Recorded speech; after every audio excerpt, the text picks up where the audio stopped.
Hello and welcome to the two-man power trip of wrestling. I am your host, JP John Poz. With me today, very special guest, former WWE announcer. He's a TV broadcaster. Maybe you've seen him on ESPN. He is, of course, Mr. Arda Ocal. Arda, welcome to Two-Man Power Trip. How you doing? JP, I'm doing great. I was admiring your background. I see the WrestleMania 6 poster there. The um, the excellent intro. One of my favorite intros to a wrestling pay-per-view is that one with the galaxy and the stars and the Yes. constellations and the Warrior and Hogan. Yeah, that was an excellent intro to a WrestleMania, which I was not allowed to attend, by the way. Living in Toronto, very sad Crazy. moment. Yeah, Yeah, you got unbelievable. screwed. You got screwed big time on that one. Exactly. How you doing? Very, very good. You know, that actually was very traumatizing to me as well because biggest Hogan fan in the world, I was fuming, upset, crying, everything else that Hogan lost to Warrior. I mean, there's only 7 at this point, but still, I was visibly shaken. I hated Warrior for a long time after that. Yeah, I mean, I grew up in the same era as you, right? Rock and wrestling. The 80s wrestling was a very big deal to me. It definitely formulated a lot of my childhood, and it kind of went in waves, right? Like it was the era of being the fan and growing up loving wrestling and teetering the line between, oh, you kind of feel like this is a show, but you're believing it, and there's no internet to tell you otherwise or whatever. And then I almost became a bigger fan when the internet started to, like, when I started to find wrestling information on the internet, because I found it even more fascinating what was happening behind the scenes, right? Like I was that generation, like Gen 1 of the internet. I'm learning all this stuff and I'm like, this is blowing my mind and I want to know everything I possibly can. So that's where I'm still in that mode. Like if you I can talk about anything from like 80s and 90s up until the end of the Attitude Era. Like I could talk about that era of wrestling for days and it wouldn't phase me, just because that's like my among my biggest knowledge bases, JP, in all honesty. Same here. I could talk about it forever. My wife hates it, but I could talk about it literally uh, forever. But it's weird. At a certain point, like the 2000s, it all becomes wonky. Like I start to lose it a bit in the 2000s. But 80s, 90s wrestling, forget about it. I funny wife story. So I took my wife to one wrestling show. It was an independent show in Kingston. A good buddy of mine out there puts on really good shows. He's a great promoter, brings in a lot of great names. Tommy Dreamer works with him. Like he has a lot of great people that he brings in, especially in the Ontario indie circuit, which is very near and dear to me. So we drive up for this show, and she's never been to a live wrestling show before. And there's like this is like what a spot that would like captivate you, be like probably make you into a wrestling fan, where it's like I think it was a 6-man tag and like 5 of them are on the outside and they're all, huddled together and you're like, all right, something's about to happen here. The one guy goes to the top rope and he does a moonsault onto all of them, right? And it's like a Yep. big spot and everyone's cheering. And my my wife looks at me, dead face, no reaction, and goes, "Do you find this entertaining?" And I'm like, you know what? I think this is the last show we're gonna go to Yes. together. Yes. I'm like, Crazy. I can't win. If that's not gonna impress you, then Yep. nothing is gonna do it. Crazy. My wife went to one show and she hates it, but this is 12 years ago when we were dating at this point. She actually went to the show. It was actually a TNA show. Sting and Bully Ray were in the main Nice. event of all things. So it's actually a good show, good match. She's like, man, I just can't get into it. I hate this. She said it was too fake, too phony, but then she always wants to watch the Kardashians. So, I mean, come on. That's the new work, right? Reality TV is the is Yes. is the new work. Yes. There's I always a said, work somewhere. you know, that's completely fake, right? Yeah, yeah, I think so. It's like, come on. Come on. Just to be a kid again, right? Yes, yes. What are you up to today? What's going on in your world right now? Today, I just put my children to bed.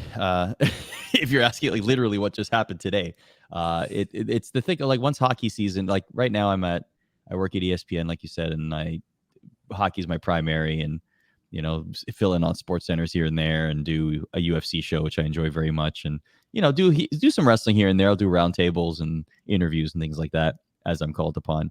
But honestly, the summer I take as much time as I can to recharge. And we have 2 young kids, and so spend as much time as I can with them, trying to, core memories kind of things, take them to Disney, that kind of stuff. So that's really occupying my time as much as possible over the summer. So yeah, Nice, nice. I just got back from Disney 2 weeks ago with my son. We nice. did it up down there. It was awesome.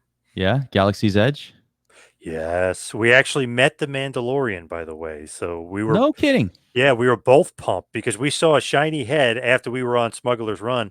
So we're like, wait a second, like we got to check this out. And we asked the woman, like, can we meet him? And she goes, yeah, just come up to the front of the line. And he calls upon you. So he goes, because I had my son with me. He's like, come on, guys. And we were both pumped. And he's got the little voice box. This is the way. So very, very cool stuff. I love it. I love it. Yeah. Yeah. Star Wars has become my content wise my big passion. I mean, lifelong fan, just like pro wrestling, but now doing a little less pro wrestling and a little more Star Wars, which honestly I'm fine with because Star Wars is awesome, as we know. Yes. Although the Acolyte, I was not that thrilled Not a with it, fan? but No? no, there was a I thought the couple, fighting was awesome, dude. I thought the choreography was outstanding. and the Episode 5 and villain. episode 8. Yeah, and the Yeah. villain was awesome. Yeah, he was cool. Man, The Jacinto, stranger. he was Yeah, great. He yeah, he was was awesome. great. Yeah, yeah. I like where it's going, but the fight scenes were excellent. Like, I know that people are gonna always like. It actually reminds me, like the way that people talk about Star Wars. Honestly, reminds me of the way that people talk about pro wrestling. Like, I feel like See the that? fan bases have very similar trajectories, quite frankly, because you have the original trilogy fans, just like the rock and wrestling 80s fans. And then Yep. you have the prequel fans or the Attitude Era fans. And then you have the sequel fans, the whatever, Ruthless Aggression era or the John Cena era fans, right? Like there are like these chunks of Star Wars fandoms through generations that essentially impact the opinion. Like there's a lot of people out there that loved their 80s wrestling and nothing compares to it, and they're Yep. always watching wrestling today comparing it in that lens, which is fair. Sometimes it's not. I mean, but everyone can have an opinion, of course, but like it's like I can't tell you how often I see that, not only in wrestling but in Star Wars as well, because it's like it mirrors very closely release dates, but also just the vibe and the eras for sure.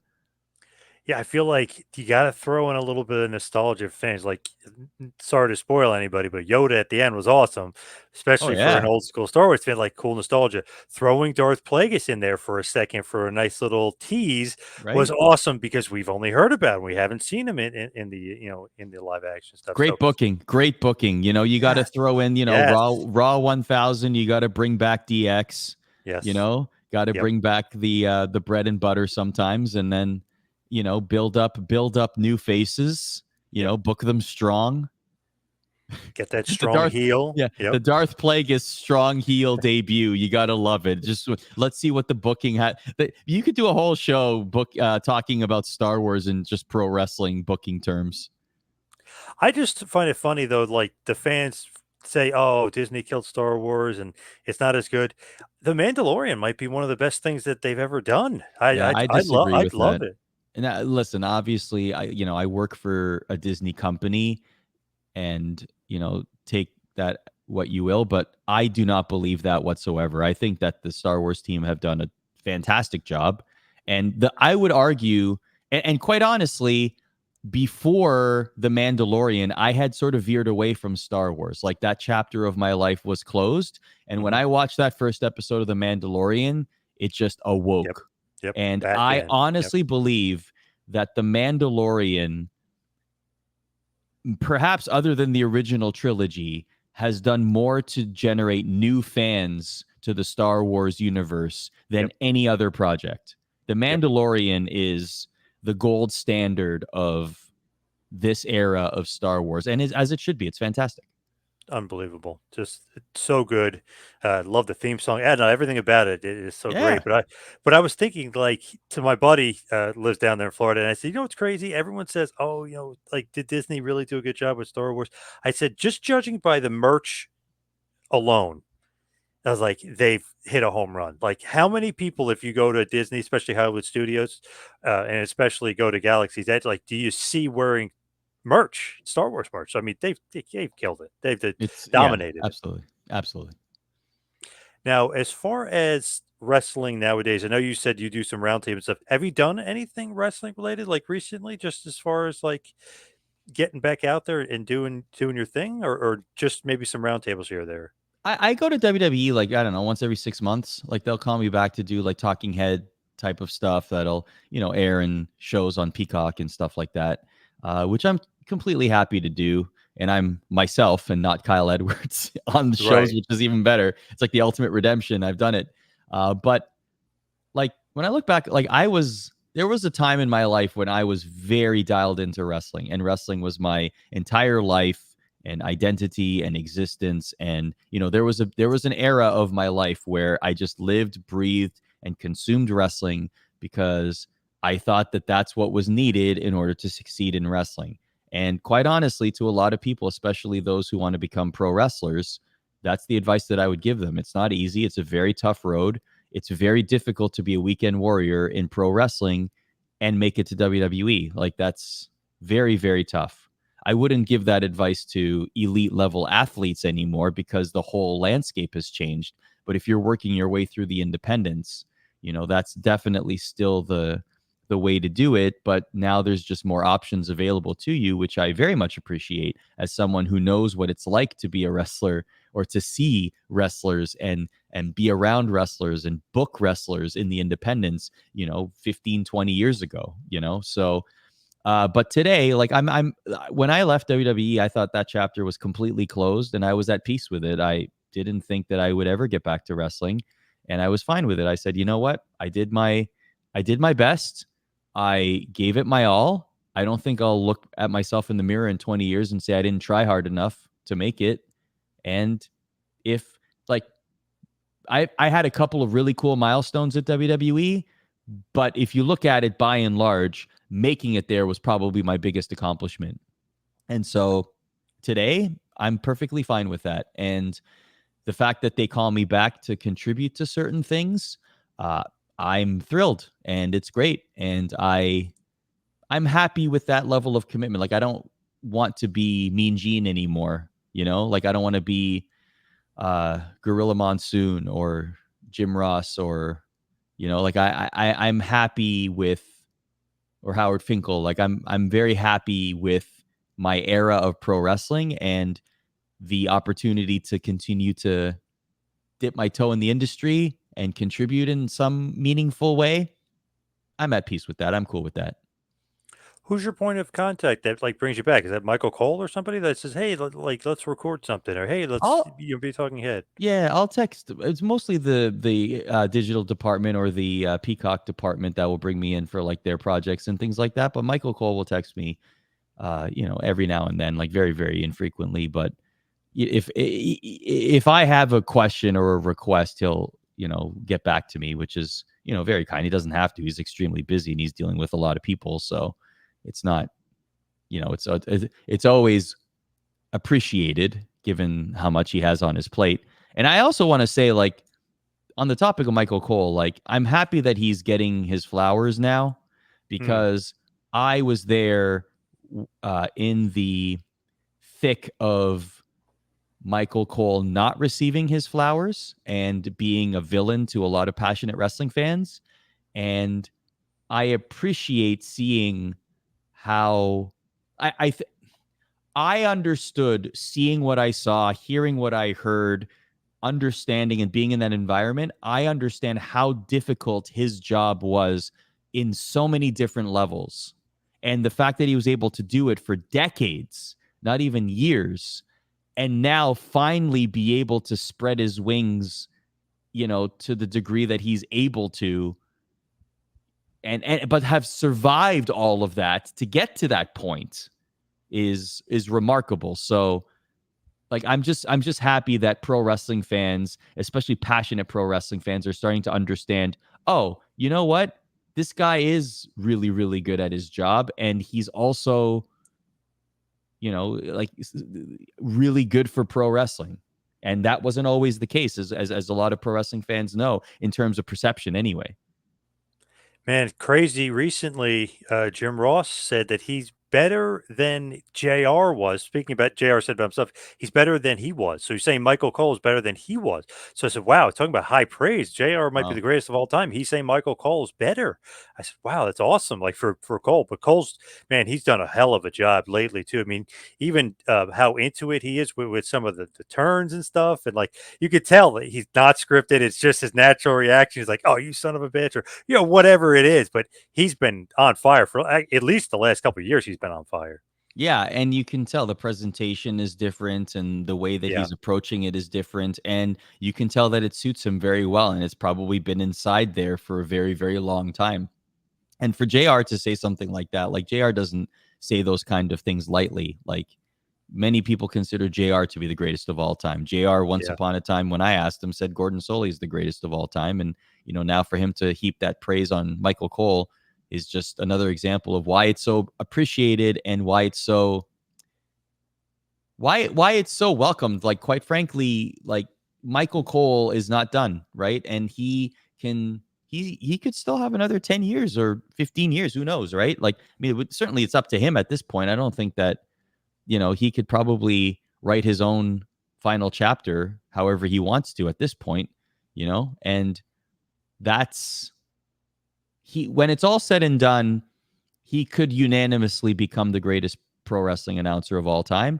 And I'm sure that there are a lot of pro wrestling fans today that have at the very least put him in the conversation, if not appointed him as such, even though I'm sure there are a lot of JR loyalists and a lot of people who, would even say the likes of Gordon Solie, etc. But Michael Cole, at the very least, deserves to be in that conversation today. But I would I would not bat an eye if people started to call him the greatest, certainly the greatest WWE announcer of all time. There's no doubt in that. Especially if JR is saying it now, you got to put him in the conversation for sure. And he just signed a new contract recently too, so a contract extension. So he's not going anywhere for a while. Not that he would be anyway. He's in charge of the announce team, but I mean, he's definitely not going anywhere on No. screen for a while, which is great. Yeah, absolutely. And it's cool that's one thing I'm noticing. Like, I consume most of my pro wrestling content online. So I'm not watching 3 hours of Raw. I'm not watching Yep. SmackDown. I might be Yep. curious here and there when it moves to Netflix, but I definitely consume a lot of it online. What I am noticing is the contract reporting is pretty significant, more than it's ever been.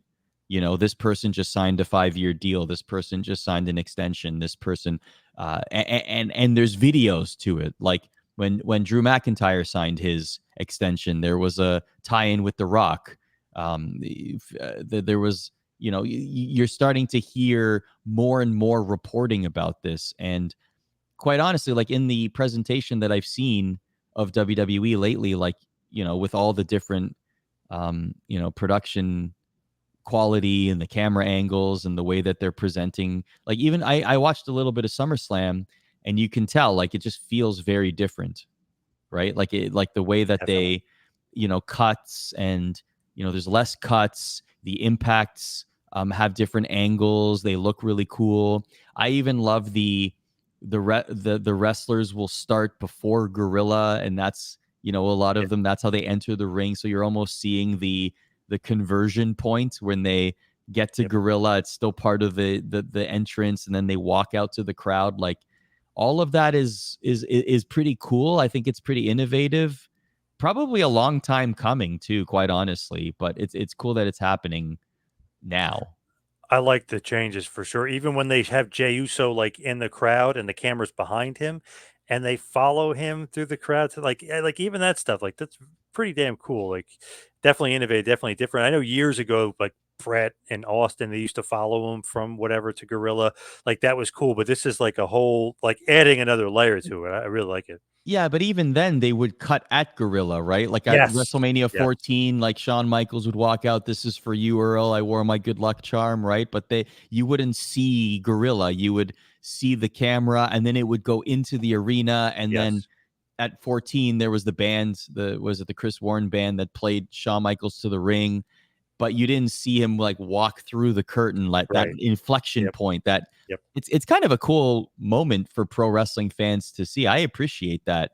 And also, like even Cody Rhodes walking to the ring at SummerSlam, you had the Arn Anderson moment, which was cool. That was awesome. I think Brandy mentioned that was her mom that put the jacket on him. Yeah.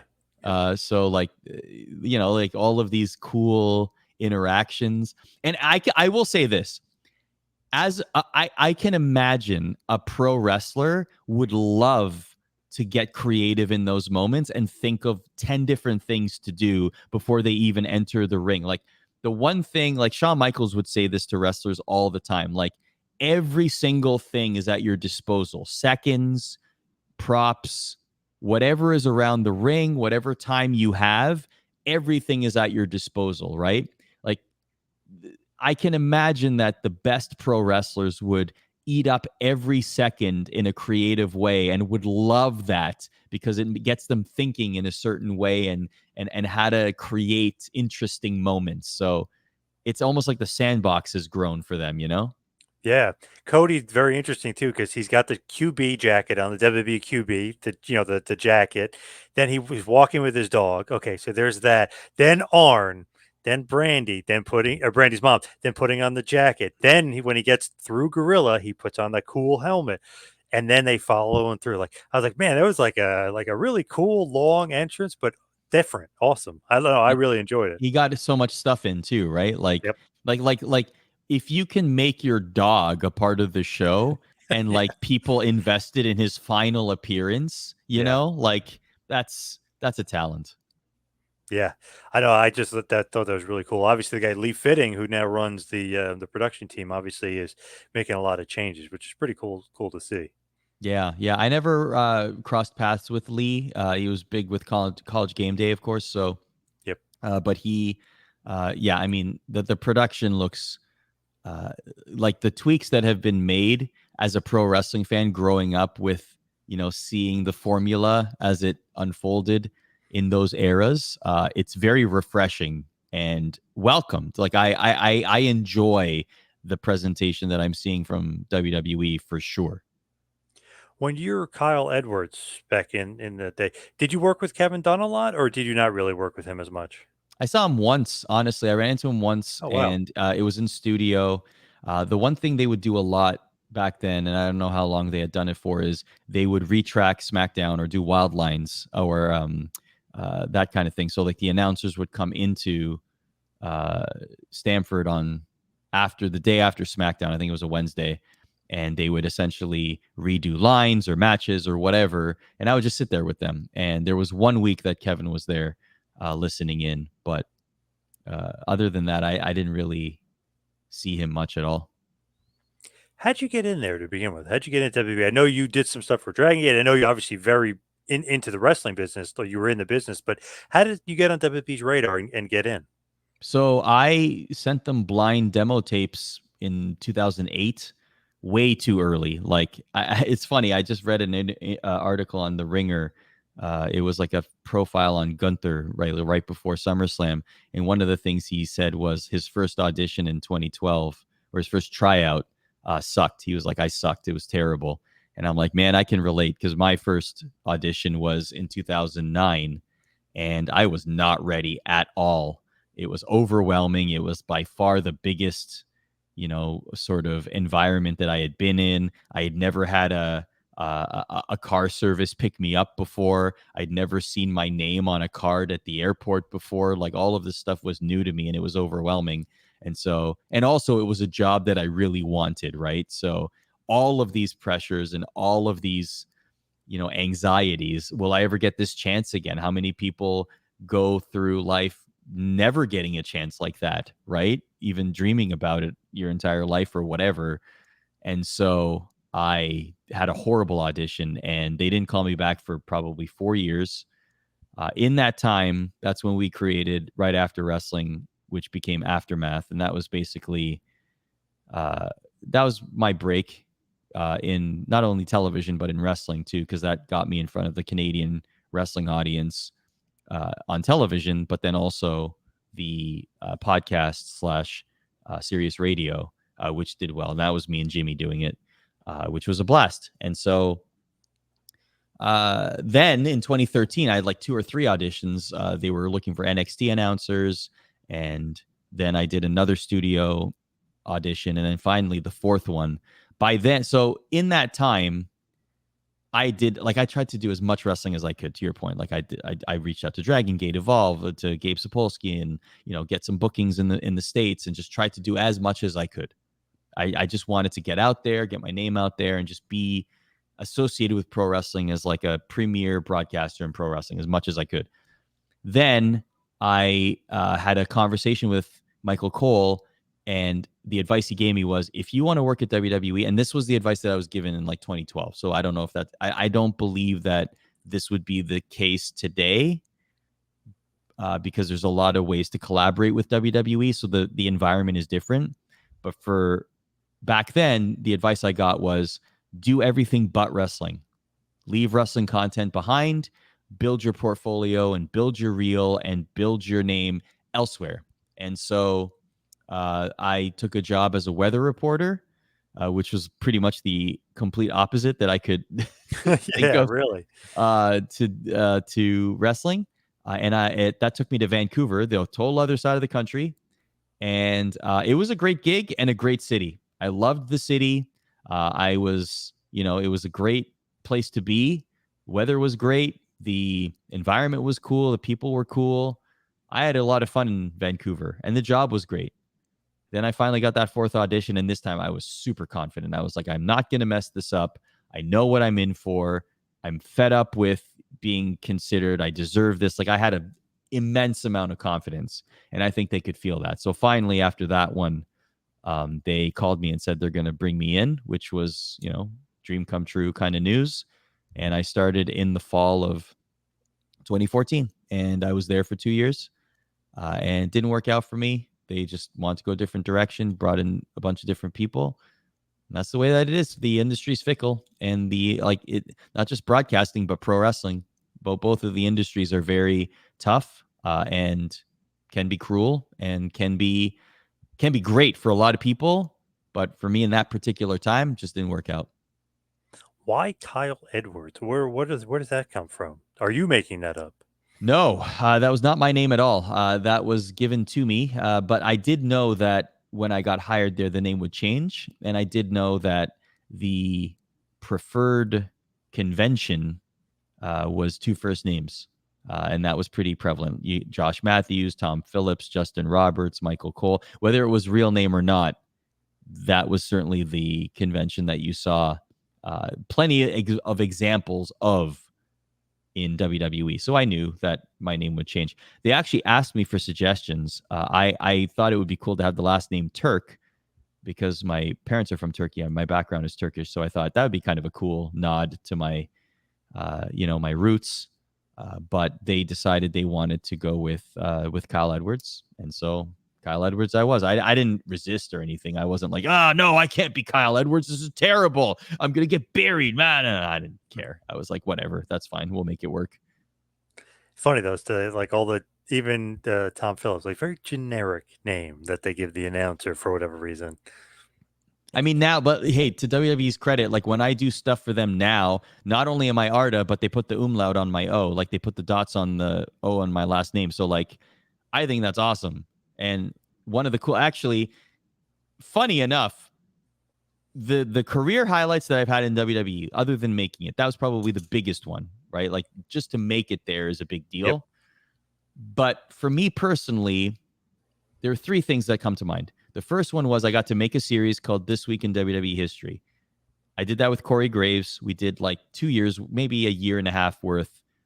And that was a lot of fun for multiple reasons. Number one, because we were there every Monday. This was when the Raw pre-show was filmed in Stamford. And so Corey Graves was there, Scott Stanford, David Otunga, and they were or sometimes Booker T. We'd sit there and they asked me to just sit there with them and just absorb.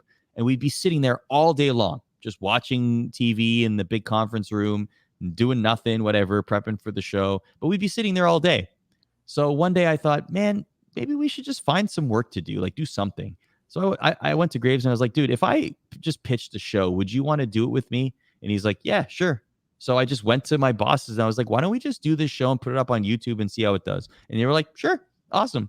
So that and like I mentioned, like I care about the history of pro wrestling the most. If you were to ask me what I care about pro wrestling, period, I love the history of pro wrestling. I love diving into it. I love commemorating it. I think there's a lot of awesome that has happened, and it's cool to get the story behind the story kind of thing. So we did This Week in History, and it was a blast. We filmed like 5 or 6 at a time, and it not only occupied our time on a boring Monday afternoon, but also it created some fun content that we weren't necessarily doing in that way. And I also wanted to make sure that I was shining a spotlight on stuff in history that had happened that WWE hadn't already talked about ad nauseum. It's not like, oh, This Week in WWE history, it was the Montreal Screwjob. Wow, hadn't heard that before. Right, right. It's more Yep. like, oh, Demolition debuted. I see Demolition in your background. The Demolition debuted or something like that. Yep. Like stuff like that. So that's what I liked about it a lot. The second one was I went to the home video department. This is back when they were still doing DVDs. And I was like, look, if there's ever an opportunity for me to host a DVD, I want to do this. I was a big, grew up on Coliseum Video. I loved the compilation tapes. Yep. I was a VHS guy. I would go to Blockbuster Video and I would go in through the for sale and find every pro wrestling video that I could find and just buy it. Like that was me. So lucky enough, they had a Canada exclusive DVD called Our Nation's Pride. I wish I Wow. had it here, but it's somewhere. But Wow. yeah, so that it was only released in Canada. It was basically matches involving Canadian wrestlers, and they had me host it, which was like the coolest thing. And I have it somewhere, but it's like, all right, at the very least, I got to host a WWE DVD. So like Awesome. that's in my bucket list for sure. But Awesome. yeah, What was the third? the third happened recently. I was part of the Muhammad Ali montage at the Hall of Fame, and I didn't even know that was coming. I went in for a talking head stuff, and I just happened to mention, I told the producer, look, I just heard that Muhammad Ali is going to the Hall of Fame. Like, let me talk about it from the point of view of a Muslim that grew up idolizing Muhammad Ali for, you know, as the also not only as like the cultural icon and like one of the greatest boxers ever, but like also as the guy that was the only person pretty much that you could look up to with someone with my background. Like there wasn't anybody else, And if there were, it was in stereotypes, look no further than WrestleMania 7, the poster behind you, right? Like so like he just gave me some time to like just talk wax poetic about Muhammad Ali and just talk about him and the impact that you have on my life and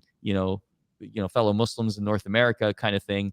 And they took a clip and added it to the Ali montage, which was awesome. I'm like, I didn't even know that was coming. I was like, this is the coolest thing ever. That's like the fact that it was Muhammad Ali, one of my heroes growing up, and it's this big moment, like that's pretty cool. Like that's like a good, happy ending moment for Arda/Kyle. Yeah, that's amazing. I actually ran into somebody the other day. They were saying that the George Foreman Muhammad Ali fight is the greatest boxing match of all time. I said, "Wow, Yeah. interesting. It's definitely up there. But interesting though." Yeah, I mean, for significance, for the fight itself, for the rope-a-dope, the way that Ali won, all the circumstances going in, people thought Ali was washed. Like they made documentaries about it when we were kings. They've written about it Hmm. at length. Like it's, like a lot of people might say the third Frazier Ali fight might be one of the best fights of all time. I'm sure there's a lot of other ones, Ward Gotti. I'm sure a lot of people would have their favorites, but Foreman Ali is certainly in the conversation. Ended Foreman's undefeated streak too, right? Exactly. He was this unbeatable monster, and he was destroying people in the first, second round. Like he was Mike Tyson before Mike Tyson, really, with his punching power. Very cool though, like to be able to go back to WWE and do that and be invited back and stuff. Like it's like that's pretty awesome. And obviously not as Kyle too, which is Yeah, extra absolutely. extra sweet. It's nice. It's just nice to see. I made a lot of friends there, and I keep in touch with a lot of them, and it's just nice. The vibes are great. I'm not that, nervous guy that just wants to not do anything wrong. And, you know, I held it too high on a pedestal in a way. Do you know what I mean? Yeah. Like now I'm just happy to be there and chill, and like I'm doing enough. I'm good. And I got to tour their new offices, which was really cool. They have this enormous Andre the Giant mural right at the front, which is like the biggest mural I've ever seen. It's incredible. And it's Andre holding the title after the match of the main event. Yep. Culturally significant pro wrestling match, right? The most watched pro wrestling match on cable television probably ever, right? Yep. So By far. by far. So it's cool that that moment is kind of immortalized in this.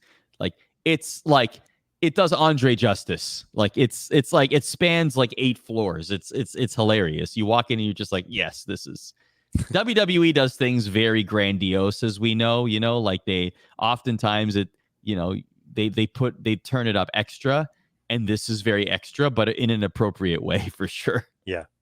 35 million people watched him screw Hogan out Amazing. of the title with the Hebner boys. Yeah, Crazy, that's right? right. Yeah, absolutely. I actually just listened to Earl Hebner's book because I wanted to hear his perspective on that match. And he claims that he didn't smarten up his family. So little Brian was watching this match, not knowing what was going on. He's like, is that my dad? It's just all of a sudden just showing up out of Wow. nowhere. Wow, Like, that's what? awesome. Wait, what? What's dad I doing love there? and I love that Hogan, for some reason, can't wrap his head around that it could be twins. He's like, "The plastic surgery, brother." Like, he Yeah. couldn't wrap his head around what was going on. No, it couldn't be twins. No, no, no. It couldn't be No, no, no. twins. Couldn't be it. That was such a oh, man, that was such a crazy storyline. But obviously, 35 million people watched it. The Hogan and Andre are pretty popular guys, setting the stage for what is modern day WWE for sure. And so I love like the minutia of like details of moments like that. So Andre wins the title, gets recognized as a champion, sells the title to DiBiase, not recognized as a champion. Yep, However, DiBiase did work house shows that weekend as champion. So there's you can find video or pictures of pictures, him yeah. in Yep, the ring. I think they were 6-man tags or something where he's wearing the title and he's the champion in those matches. So it's just really it's kind of surreal, like for that alone I feel like maybe we should just acknowledge DiBiase like he did, you know, the internet's the internet, all right? Now we know. We should just acknowledge Ted DiBiase as a World Wrestling Federation champion. yeah, really. I mean, come on. I mean, and it was such a good storyline too. Like, the guy is such a heel. He bought the title from the Giant. Like, what the? Such a great storyline, which obviously sets up the tournament for WrestleMania 4 in Atlantic City. But such a cool concept, such a cool idea. Like, he couldn't beat Hogan, so he'll get Andre to beat Hogan, then he'll buy the belt off of Andre. I Such a love it. great storyline. Yeah, agreed. And then the behind the scenes stuff is so interesting with that too, because it's like Honky Tonk Man, he's a little unhappy, but he wants to be the Intercontinental Champion. DiBiase wants to be the World Champion, but they're probably going to give him the $1 million belt. Savage wants the belt. He's not going to be IC Champion anymore. They're going to push him towards a world title. So there's so much behind the scenes stuff going on. Obviously, Hogan, Andre, kind of their own separate thing, but so interesting. So then they kind of build up Savage and DiBiase as like the two next big main eventers. It's very, very cool time. And the thing was like even mid card wrestlers were household names then, right? Like Yes. with the Yep. merger, the all star wrestlers of the territories, all of them knew how to work main events. All of them were main eventers in their territories, or at least Yep. big draws, right? So they Yep. knew how to get over. And Hacksaw Jim Duggan was a household name, like, Yep. and how many title? I can't even think of a title shot that he would have had. Did he have a title shot in WWF? I'm trying to think. I don't even think so. Maybe Maybe a house house show shows or and stuff. something. Yeah, but Yeah. I don't. Yeah. I don't remember a pay per view that he was on that he would have. He was a king, right? He was King Duggan for a while, Yes. Yep. but like, yeah, crazy. I always do that with like older people just to see if they watched wrestling back then, just see how like mainstream was. And they'll bring up like, hey, I remember Nikolai Volkov and Junkyard Dog and the Iron Sheik. Like they mentioned guys that weren't even like getting a push at the time, like as household names. Jimmy Superfly Snuka, like they remember everybody. So like I feel like everybody was mainstream back then. It was just so damn popular. Obviously 35 million people watching the main event in 88. Nuts. Yeah, exactly. The glory days to many people, you know. Yes, so since I still go back and will watch that stuff, depending on the time of the year, I always go back and watch. Like if it's January, you got to watch the Rumble. If it's around Mania, you watch Old Mania. If it's around SummerSlam, you watch Old SummerSlam. So I love watching the old stuff. I do enjoy the new stuff, obviously, a lot, but I love the old stuff. Yeah, me too. I'll go watch old like Shawn Michaels jobber matches and see like when he tried out all these different finishing moves. Like he was on the pile driver for a while, and then he was on the teardrop suplex, the where he would like Yes. collapse his hands and do that Yep. with the Yep. belly to back, and then the super kick. And when that became like his actual, because like for a while the super kick was just like a setup for him, right? Like it Yeah. was a, Yeah. and he would actually like launch the guy into the ropes and then super kick him, which in a way is actually more devastating, right? Like the way that he would use it as a signature move is actually more technically, when you suspend your disbelief, it should be more painful than him doing it as a finishing move and tuning up the band and guys in the center of the ring and he hits them, like Yep. the signature move version, the Irish whip into the super kick, is actually more deadly. Should have had more 3 counts. Good point. I agree. But you shouldn't be liking Shawn Michaels, though, should you? Isn't that a little bit of Oh, blasphemy? because of Bret Hart, yeah, Yeah. that's Yeah. a tough one. Yeah, Bret, and Bret, but and also Bret was incredible to me in my career. Like he would make time for me every time he was in Toronto. He was the best. We would, he would let me ask him all the pro wrestling questions I wanted, pick his brain. He would, we'd go to dinner and he'd like just spend as much time as I wanted, and he was great with that. And he, like he was a terrific advocate for me, especially early in my career. So yes, I just committed a huge sin by singing the praises of Shawn Michaels. I'm doing something with Brett, not having announced it or anything like that, but doing something with him.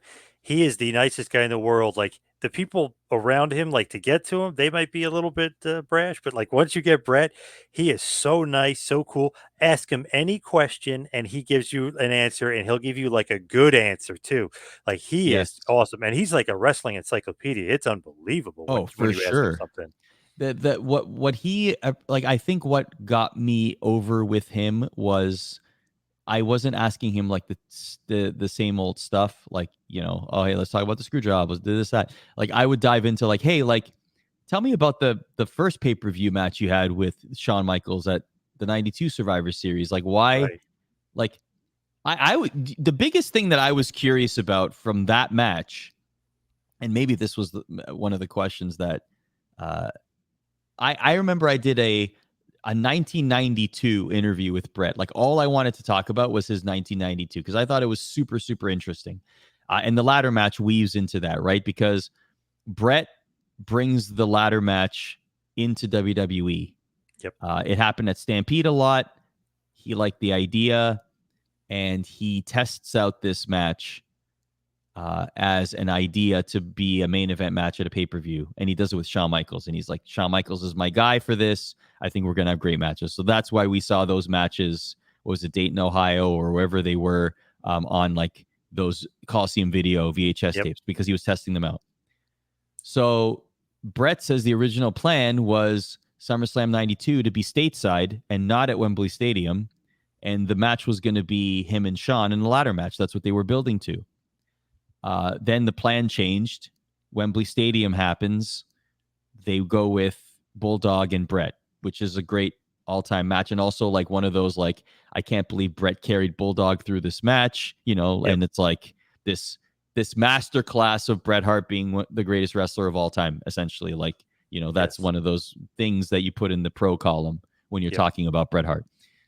But then they end up having a match at Survivor Series, and I was curious, like, why wasn't that a ladder match?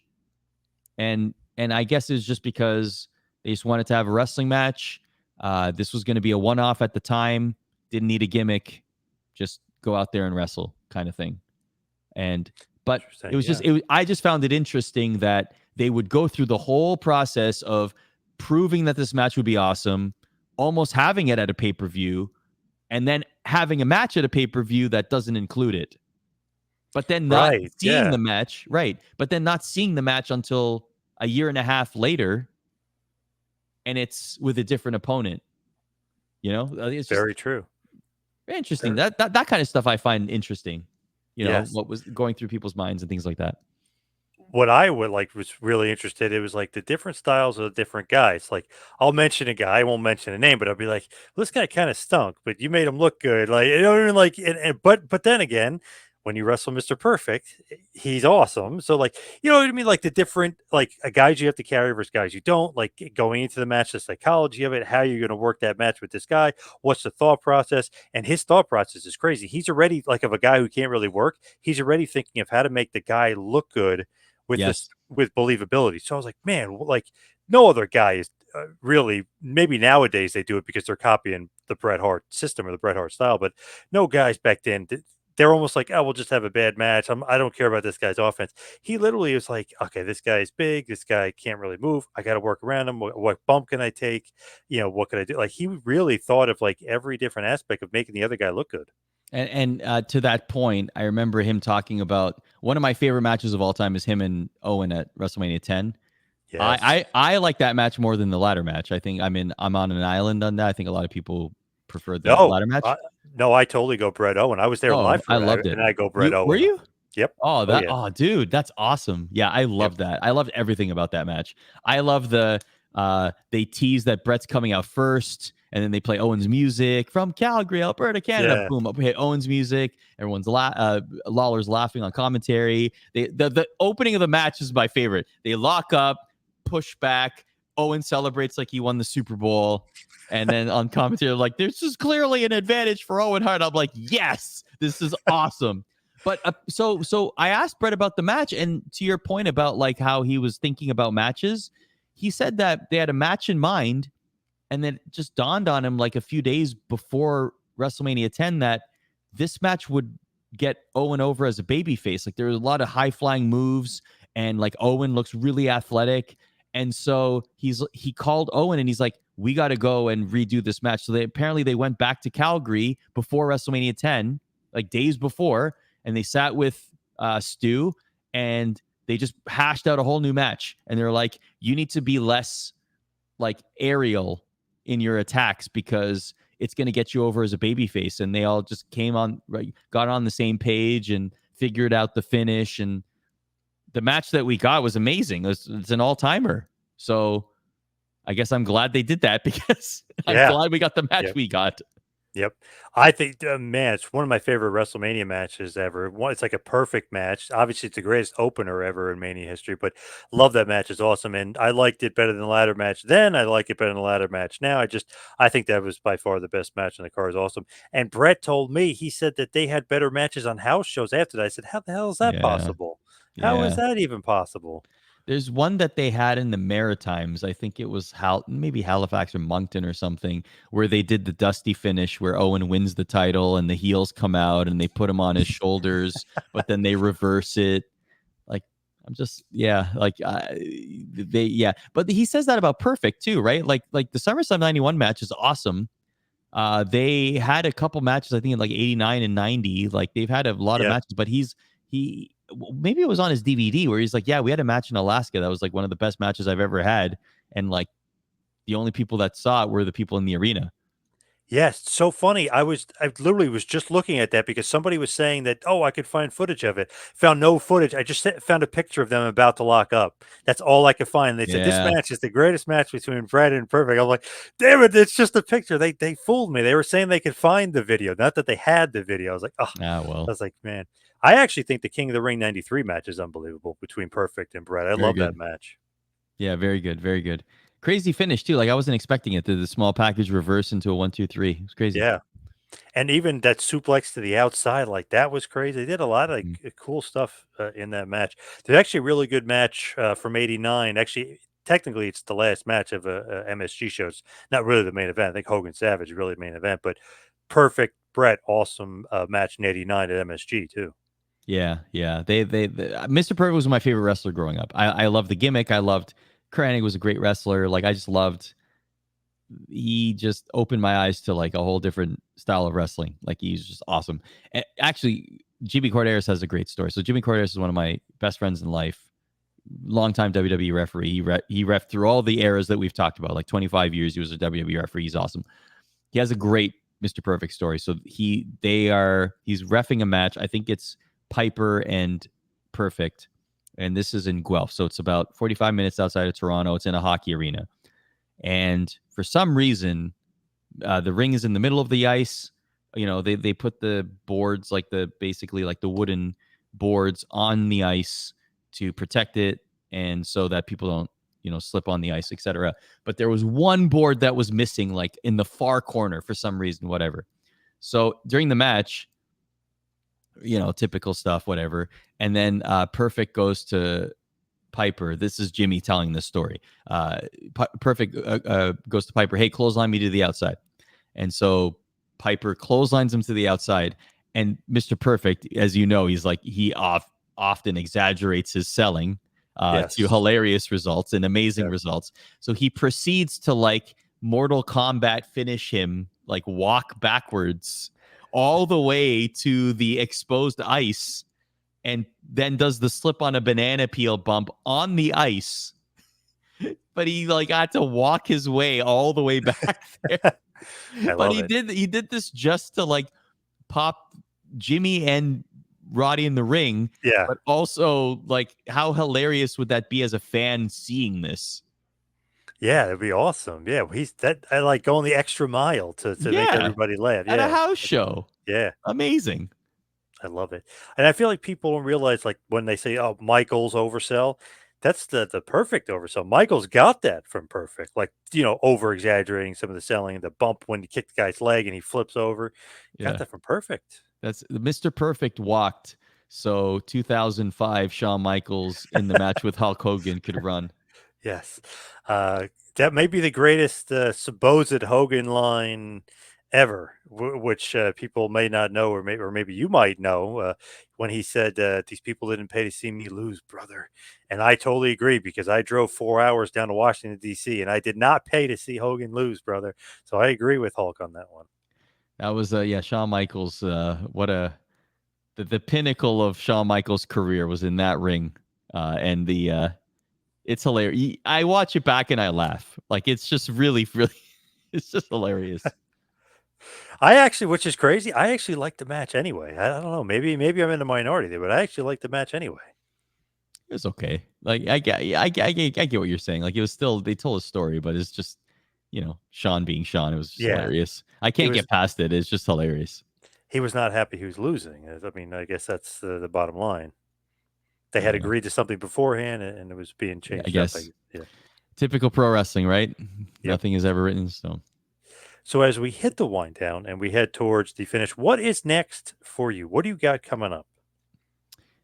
Just I'm enjoying life, man. Like just enjoying being a dad. Enjoy my work at ESPN, doing NHL and filling in on Sports Center and wherever they need me, kind of thing. I'm very happy doing that, and the projects here and there, and including doing stuff with WWE. Like I'm just happy, just enjoying it, and I'm at a stage in my life where like I'm enjoying the ride and the process a lot more than I did. I I say this to a lot of people that are like aspiring, especially in WWE. Like you get lost in the you're never in the moment. You're always like looking ahead and you're always, looking towards the finish line and you have your head down, you're just like grinding it out and just, a lot of people in that grind, and I certainly did not do this enough when I was coming up. I didn't enjoy or take a second to appreciate the milestones as much as I think I should have. And I'm taking moments now to appreciate those milestones. Like I've had a few really cool career bucket list type moments in my entire ESPN tenure. Certainly in the past season, there's been a lot of really cool things happen, and each one I'm very grateful and very humbled and honored, but also I'm just taking a second to just soak it in and enjoy it and acknowledge it. Be a little Roman Reigns in that moment, so to speak, because who knows if you'll ever get those kind of moments again, but also realize that a lot of effort goes into those things too. So yeah, happiness, man. JP, happiness. Love it. Any interest in going back to WWE full time? If they were to say, "Hey, why don't you come back and commentate, or be an announcer, or do a YouTube show, or do a regular show?" If they said that and I could do it on the side, I'd certainly entertain it. If it was full time, it would probably be because I didn't have another job at the moment and I was looking for something to feed my family. In that situation, I'd never say no to any company coming to me and saying, Right. "We have something available for you." Never say never. I don't. I mean, I what it. Going back to what I said earlier about just like the way that WWE and broadcasters or content creators can collaborate now, you're seeing a lot of on-air talent work with WWE, but also have other places they contribute. Like Joe Tessitore is a perfect example. Like he's still with WWE, he's doing stuff. He's gonna be the voice of Monday Night Raw, right? Yep. Pat McAfee has a lot on his plate. He's a very, very busy guy. He's also a commentator. The when I was at WWE, the Peter Rosenberg, Sam Roberts position wasn't really created. Do you know? Like it, Yep. those were the guys that birthed that sort of role and made it into a viable job. And you got to give them a lot of credit for that, like a lot. I don't think Yeah. they do. I don't think they get enough credit for opening that door for the wrestling fans slash the wrestling influencer, so to speak, to be able to collaborate with WWE in those ways. So, Yep. it, in that way, if there's opportunities like that, especially if it has to do with the history of pro wrestling, I would certainly entertain that. But I'm also not chasing it. And that's a very freeing feeling. It's, I'm good. I'm happy. All is well. And I'm also very happy for my friends that have found a lot of success there because that's awesome. Where can everybody follow you, social media and otherwise? At Arda on Twitter X, at Arda Ocal on Instagram, and Arda Ocal Talk on TikTok. And I think that's all I got. Yeah, that's all I got. There. Follow me there. Find me there. If you're a fan of hockey posts and Star Wars, the occasional pro wrestling post, a lot of food jokes, definitely trying to comment on memes in the zeitgeist, then my social media is for you. Nice. Love that. And of course, you were screwed out of WrestleMania 6, but that's a different story for a different day. But man, crazy. What Couldn't a make screw it. job. Couldn't make it. But Arda, thank you so much for all the time. Really appreciate it. JP, thanks for having me, man. Continued success.